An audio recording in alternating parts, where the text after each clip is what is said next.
Hello and welcome to Disc Golf in Muskoka. Today I'm going to be playing the Huntsville Disc Golf Course, Evergreen Fields at McCulley Robertson Park. I'm going to be playing with Nathan Kaye, a local pro who's taught me a lot over the years. So I'm really happy to get out for a round with him and have some fun. So we'll kick it off here on hole 1. It's about 300 feet from the road here. It's a nice tunnel shot. I'm throwing my Champ, or C-Line, sorry, FD. I'm going to get that right-hand side, maybe 20-30 feet past the pin. Nathan's throwing his G-Star Leopard here. And he wasn't too far off the fairway, but he got a pretty hard left kick into the woods here, so he's left with a very clustered approach. It was a really good bid. He just sat down last second by the last tree. Has the look there for the par, just leaves it a little low. A little first hole jitters to get out of the way. Seeing that, I'm just gonna take my time here. And I'm able to put that in for the birdie. And we will get started on this round. Hole 2, maybe 280. There's this limited gap to the right hand side here that you really want to pump a spike hyzer through, but it's got to stay straighter before it fades, so you really just want to get out of the gap here, but it's a touchy shot to access the green. Nathan's going to stay a little bit on the left hand side and get caught up.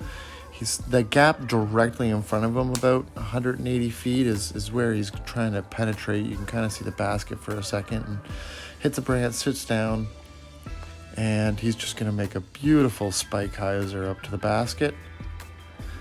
My drive got stuck in this tree, so I'm stuck climbing around with my quick stick trying to get it out. I didn't bring my gloves with me, so by the time I was done this, my hands were frozen. So I'm looking at this upshot, just trying to be safe, and I get the sidearm out and sit down, and I'll take my par from there. And Nathan will finish the hole out. Hole 3, 400 feet from the longs. You've got all the space in the world to the left-hand side to work with. I'm going to be throwing my Discraft Crush.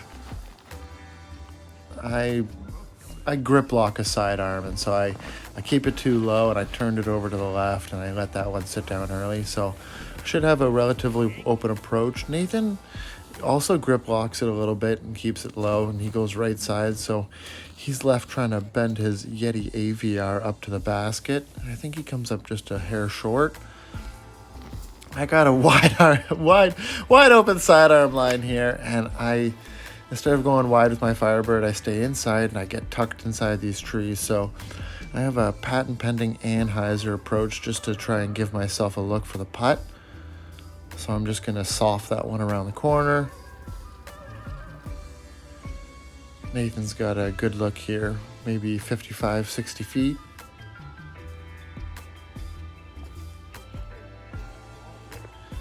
Just short, that's fine.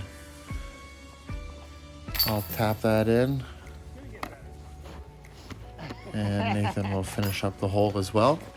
Hole 4, from this pad out by the soccer net here, I think we're getting into 380 about, and I like to play the sidearm here and go wide of everything, but you really need to stay wide, and instead of throwing wide, I rolled my wrist and stayed left and ended up in some very, very dense bushes. Nathan's playing the more tricky straight line gap and just sits down a little bit early, trying to make his approach back to the fairway there. I finally find myself in the thicket of bushes, and I was took me a while to find that tomahawk sidearm line out of that. Nathan's waiting for me, trying to see what's going on. But I'm very happy with that approach shot. Nathan's got a straight look here with his Yeti AVR, and he just pures it. It was out of your hand. You knew that thing was going straight for the basket. Settled down. I got a look here. these branches are just enough to force my height that I keep that one a little too low, and that's fine. I will tap in my 4. Hole 5, maybe 225 feet.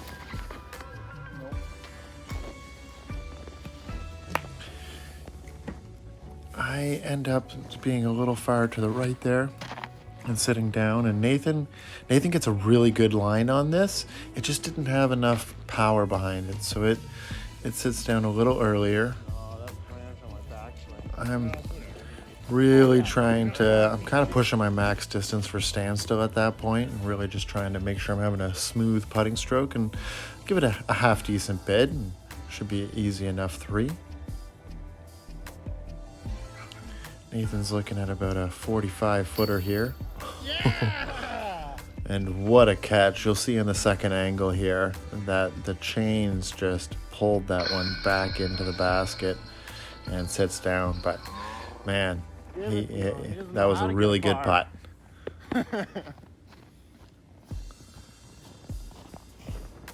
I got a really good bounce back. 5 footer here or so just to clean up for the par.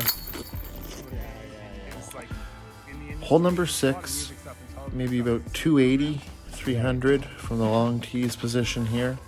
It plays to a nice backhand Anheuser, just a nice soft one. So Nate's throwing his G-Star Leopard here.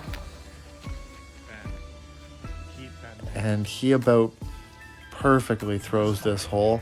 It did keep bending for him and kept pushing there, so he'll have a putt, he'll have a look at the basket. I'm going to try the same thing with my C-Line FD.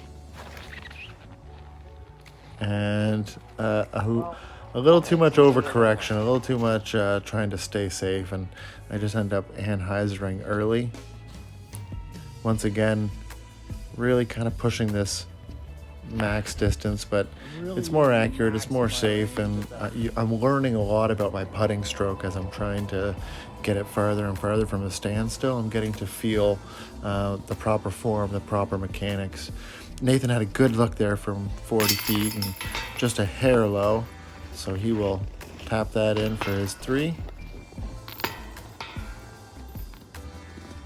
Hole 7, 250 feet. It's got a really tight angle here where you want to get a hyzer left around just before the forest up ahead.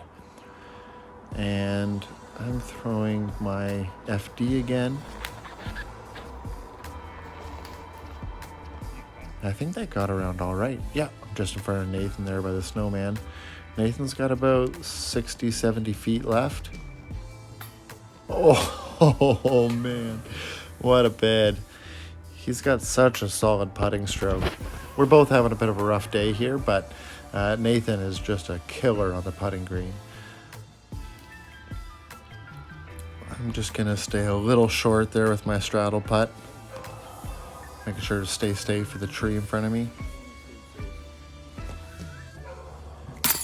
Nathan's got a healthy comebacker there, maybe, 18, 22 feet. Yeah, right. And I just got a little bit of a tap in there to clean up the hole. And we will move on to hole number 8. This hole is so easy, you kind of want to and have to get it, which can make it a tricky hole. It's really tight. It's maybe 180 feet. Just a nice putter shot straight, like Nathan here throwing his AVR 3. I'm going to mash that and throw my AVR 3 as well. And you're just looking for just a nice straight putter shot down this tunnel here and sit down for a look at the basket. I got maybe 20 feet here, not even.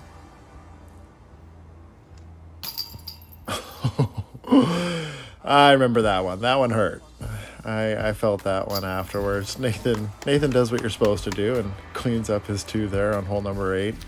And I'll tap in my 3. Hole 9, 380. This one's definitely a longer hole from the long tees position back here.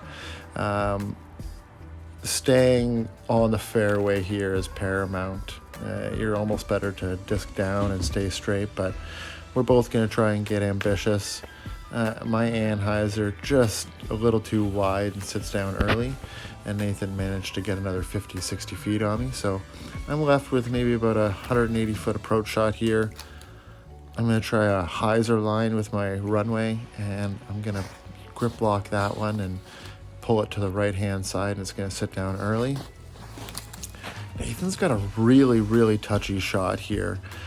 He just threw his AVR 3 on such a good hyzer line. He was tightly packed in those trees too, so he didn't have much space to work with. I got a straight look at the basket pretty well here, and I'm just gonna lackluster on the power for that one a little bit.